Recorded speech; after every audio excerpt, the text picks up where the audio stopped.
Le 27 mars 2025, le monde célèbre un 6e art, le théâtre. Mesdames et messieurs, bonjour, les titres. Conférence mondiale sur le karité. L'événement se tient cette année au Bénin en mai prochain autour du thème « L'avenir du karité, créer un commerce gagnant-gagnant ». Les précisions à suivre. Une délégation de la Confédération nationale des employeurs du Bénin s'est rendue ce mercredi au cabinet du président du Conseil économique et social. Le travail des enfants était le point essentiel des discussions. Conrad Baguidi et ses convives. Et puis, lutte contre le chômage dans le département de l'Atakora. Plan Bénin initie un atelier de réflexion pour la création d'un environnement favorable à la promotion de l'emploi et de l'entrepreneuriat des jeunes. Les détails dans un instant. À nouveau, bonjour. Après le Nigeria en 2024, Cotonou accueille en mai prochain la conférence mondiale sur le karité. L'annonce a été faite ce mercredi matin dans la capitale économique au détour d'une conférence de presse animée par l'interprofession karité du Bénin. L'avenir du karité, créer un commerce gagnant-gagnant, c'est le thème de cette année. Suivez le compte rendu de Hugues Vingbe et Mofit Sagbour. 19, 20 et 21 mai 2025. Ce sont les dates auxquelles se tiendra à Cotonou la conférence mondiale du karité. Annuel et tournant, l'événement est organisé par l'Alliance globale du karité qui comprend 21 pays africains producteurs. Cette année, les participants exploreront les voies d'une croissance durable. Cet événement de portée internationale représente une opportunité pour notre pays de mettre en valeur nos produits de karité, notre savoir-faire et notre engagement en faveur d'une filière durable, forte et compétitive. Au regard du thème de cette année, Karité 2025 vise à trouver le juste équilibre, c'est-à-dire aligner la croissance économique avec la gestion environnementale, tout en élargissant les marchés de manière à autonomiser les communautés locales. Karité 2025 prend ses quartiers à Cotonou dans un contexte où l'industrie locale du karité est en proie à une multitude de défis. Le déclin des arbres à karité est une réalité alarmante. Or, sans ces arbres, c'est tout un pan de notre économie et de notre culture qui est menacé. L'industrialisation et la transformation locale afin d'accroître la valeur ajoutée et de garantir une meilleure compétitivité sur les marchés mondiaux. L'accès aux marchés internationaux à travers la mise en place de certifications. Cette conférence de presse est marquée par une communication sur les grands axes de l'événement, suivie d'une phase interactive. Fondée en 2020, l'interprofession Karité Bénin est la fêtière de la filière karité au plan national. Elle promeut le développement durable, les pratiques équitables et la croissance industrielle. Karité 2025, c'est des panels, des ateliers, de l'exposition, du réseautage et plus de 400 acteurs attendus. Le ballet des audiences se poursuit au Conseil économique et social ce mercredi 26 mars 2025. C'était le tour de la délégation de la Confédération nationale des employeurs du Bénin d'échanger avec le président du CES, Conrad Baguidi. La lutte contre le travail des enfants et la mise en place d'un écosystème numérique sont entre autres les sujets abordés à cette rencontre. On écoute Albin Ferrero. Nous avons voulu rencontrer le président du Conseil économique et social. Comme vous le savez, nous avons l'habitude de rencontrer les présidents des institutions au fur et à mesure que ces derniers se renouvellent. Mais cette fois-ci, nous avons fait un certain nombre de propositions au président du Conseil économique et social qui l'a accepté. C'est d'abord d'être le relais au niveau des entreprises sur le plan national. Nous avons la capacité de toucher les entreprises directement là où ils se trouvent et ça a été une première piste de réflexion. La seconde, nous avons fait la liste d'un certain nombre de projets qui nous tiennent à cœur, croissance et développement inclusif, la lutte de travail contre les enfants, etc. Mais surtout, la volonté de la Confédération nationale des employeurs du Bénin de mettre en place un écosystème numérique. Et là-dessus, on a brossé ce projet en long et en large, avec rendez-vous pris pour justement lui donner un contenu réel et faire avancer et élaborer le projet. Donc c'est un petit peu les préoccupations que nous avons soumises et qui ont rencontré un avis favorable d'accompagnement avec un appui institutionnel du CES. Le président du Centre d'arbitrage, de médiation et de conciliation du Bénin était lui aussi au cabinet du président du Conseil économique et social, une visite de courtoisie et de prise de contact qui a débouché sur plusieurs sujets. On va écouter Alain Amosoupevi sur des propos recueillis par Ingrid Day et Jocelyn Barika. La délégation du Centre d'arbitrage de médiation et de conciliation CAMEC Bénin est arrivée présenter ses félicitations, d'abord ses félicitations au président du Conseil économique et social et lui présenter notre institution qui, à notre avis, est quand même un outil puissant au service de l'environnement économique, notamment, étant donné que le Conseil économique et social est un organe d'accompagnement, de soutien, de conseil aux institutions publiques dans le domaine économique, environnemental, social et culturel, que nous puissions présenter le Centre d'arbitrage de médiation et de conciliation, qui est un outil, comme je le disais, donc important dans le règlement des litiges au Bénin. Nous sommes venus solliciter aussi le président pour être notre porte-voix, parce que les pouvoirs publics jusque-là n'arrivent pas vraiment à percevoir l'impact que peut avoir un outil aussi intéressant dans l'environnement des affaires dans notre pays. On parle de justice commerciale qui est un élément prépondérant lorsque un potentiel investisseur doit rechercher les avantages qui lui permettent, qui le rassurent dans le cadre de ses investissements dans un pays. La ministre de l'Enseignement supérieur et de la Recherche scientifique a procédé ce mardi à l'installation officielle des nouveaux membres du conseil d'administration de l'Agence béninoise pour la recherche et l'innovation. Le conseil est chargé, entre autres, de définir les objectifs de l'abri et l'orientation qui doit être donnée à son administration. La cérémonie d'installation s'est déroulée à Semesiti à Cotonou en présence des chercheurs, innovateurs, acteurs du monde universitaire et les membres du corps diplomatique. Voici le compte rendu. Je voudrais vous installer officiellement dans vos fonctions. C'est l'acte qui installe officiellement les membres du conseil d'administration de l'ABRI, Agence béninoise pour la recherche et l'innovation. Nommé en Conseil des ministres le 24 décembre 2024, ce premier conseil a une mission très importante. Faire désormais de la recherche un pilier de développement du Bénin, comme l'a souhaité le chef de l'État, Patrice Talon. Nous serons également une force de proposition avec des idées novatrices. En tout cas, nous allons tout faire pour que nous apportions notre contribution à ce que le Bénin puisse faire face aux progrès considérables de l'intelligence artificielle et de la physique quantique qui vont révolutionner le monde et impacter durablement le destin de l'humanité dans les prochaines décennies. L'Agence béninoise pour la recherche et l'innovation est le résultat de la fusion de plusieurs structures intervenant dans le domaine. Cette réforme audacieuse du chef de l'État Patrice Talon, qui a par ailleurs bousculé certains intérêts, aura pour mérite d'instaurer une synergie d'action entre divers acteurs et surtout mettre fin à la dispersion des ressources allouées à la recherche au Bénin.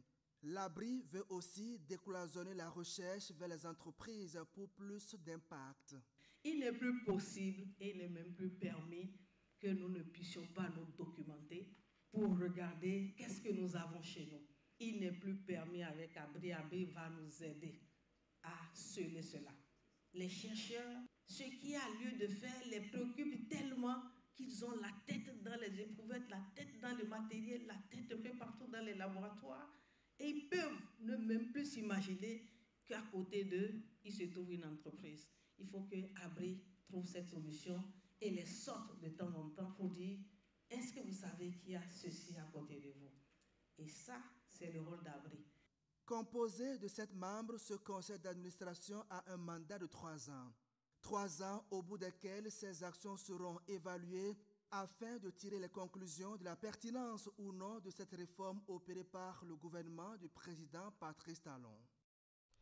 Lancement officiel de la phase 3 du programme de redevabilité. À présent, la cérémonie est présidée par le garde des Sceaux, ministre de la Justice et de la Législation, avec à ses côtés la chef de la coopération suisse au Bénin et un parterre de membres des cabinets des différents ministères impliqués ainsi que des organisations de la société civile. L'ambition de la 3e phase de ce programme multi-acteurs qui dure 4 ans est de contribuer à la pleine jouissance des droits socio-économiques et politiques des citoyens dans un environnement où la redevabilité s'exerce efficacement. Ouliat Sanoussi pour les détails. Ce lancement marque le début de la 3e et dernière phase du programme Redevabilité de la coopération suisse au Bénin. C'est un programme multi-acteurs où les porteurs de responsabilités, les détenteurs de droits et les acteurs de l'interface que sont les médias et institutions de régulation et de contrôle œuvrent ensemble à l'amélioration de la qualité des services sociaux de base. Il est mis en œuvre par le bureau GFA Consulting Group, dont le représentant est venu d'Allemagne. Il s'agit d'un programme innovant, holistique et qui se montre riche d'enseignements. Son intérêt, mais aussi sa difficulté, tiennent à promouvoir un travail qui cible l'ensemble du triangle de la redevabilité, c'est-à-dire de créer les conditions d'un dialogue entre l'offre, la demande de redevabilité et l'interface entre offre et demande. Depuis sa mise en œuvre en 2016, le programme Redevabilité a connu d'énormes succès. En témoignent les résultats phares acquis et les leçons apprises de la phase 2, présentée à l'occasion par le chef d'équipe adjoint de l'unité de gestion du programme. Cette 3e phase est financée à environ 6 milliards 400 millions de francs CFA par la coopération suisse qui soutient le Bénin notamment dans l'amélioration de sa gouvernance démocratique. La présente phase du programme Redevabilité devra rechercher un ancrage durable et institutionnel de la redevabilité avec l'adoption de la stratégie nationale de redevabilité et le renforcement du FOSIR, le Fonds de soutien aux initiatives de redevabilité, par l'État et par d'autres partenaires financiers. L'ambition de ce nouveau programme, contribuer à la pleine jouissance des droits socio-économiques et politiques des citoyens dans un environnement de redevabilité exercé efficacement. Pour y parvenir, je compte donc sur la disponibilité et l'engagement de l'ensemble des partenaires pour mener à bien ces missions et j'invite les membres du comité d'orientation stratégique à piloter ce processus en parfaite synergie avec les politiques nationales.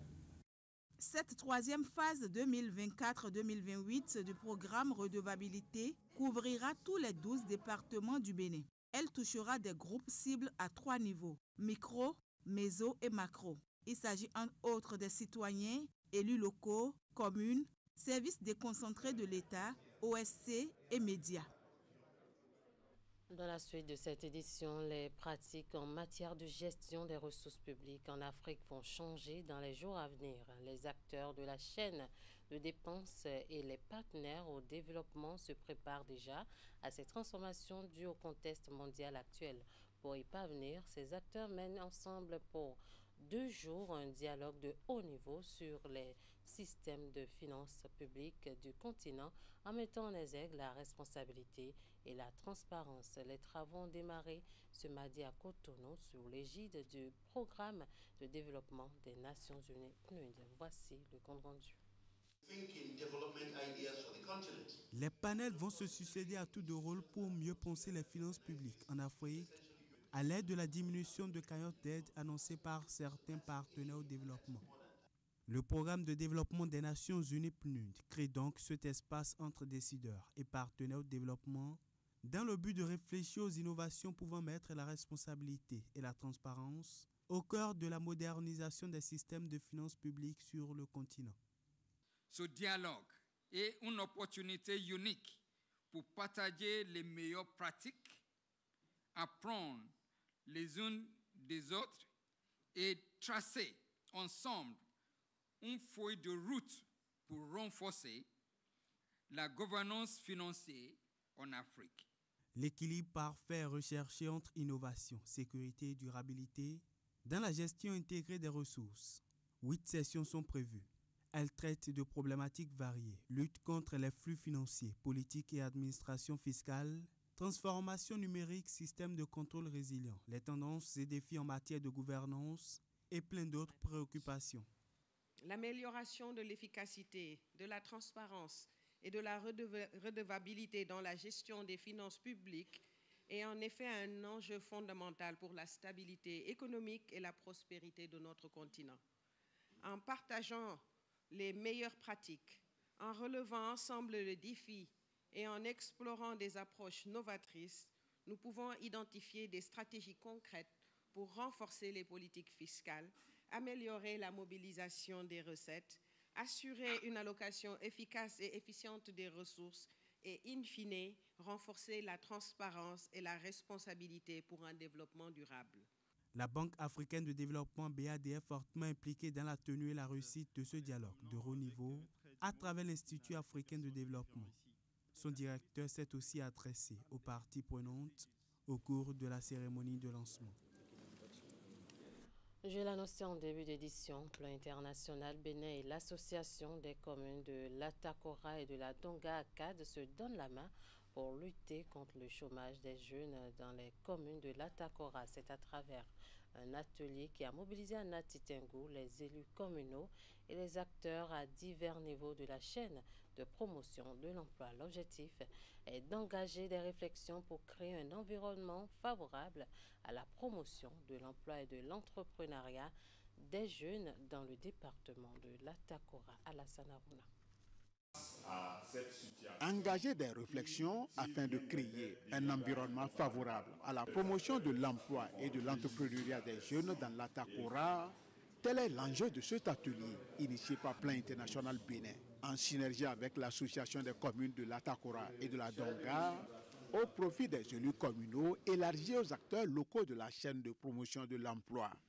Plan international Bénin, en synergie avec l'Association des communes de l'Atakora et de la Donga, organise cet atelier pour faire l'état des lieux de l'employabilité des jeunes et de la promotion de l'entrepreneuriat afin de définir des stratégies pour accompagner la jeune dans l'autonomisation et leur prise en charge économique et sociale.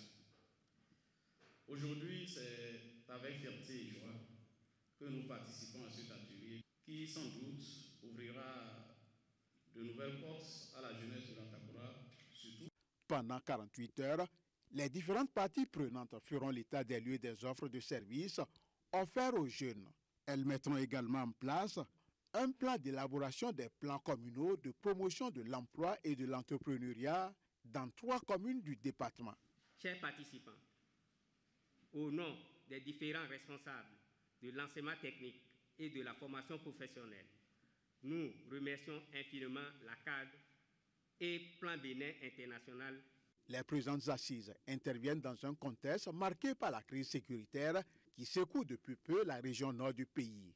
Elles s'inscrivent en droite ligne de la politique du gouvernement béninois à travers son programme d'action. Cet atelier est inscrit également dans la droite ligne d'une réflexion à la réponse de la situation sécuritaire que traverse notre pays, notamment notre département. C'est pourquoi, à l'issue de cet atelier, il est attendu de vous des réflexions allant dans le sens d'accompagner et d'aider les communes à mettre en place les plans communaux d'employabilité et de la promotion de l'entrepreneuriat. Au terme de ces assises, meublées par diverses communications en lien avec l'emploi et l'entrepreneuriat des jeunes, une feuille de route sera établie avec des actions bien précises pour changer la situation de chômage que présente l'état des lieux sur l'employabilité des jeunes dans l'Atakora. Et voilà qui met fin à ce 13h au Bénin. Merci de nous avoir suivis. Merci à toute l'équipe de rédaction, de réalisation et de diffusion. Passez un très bon après-midi en compagnie de nos programmes.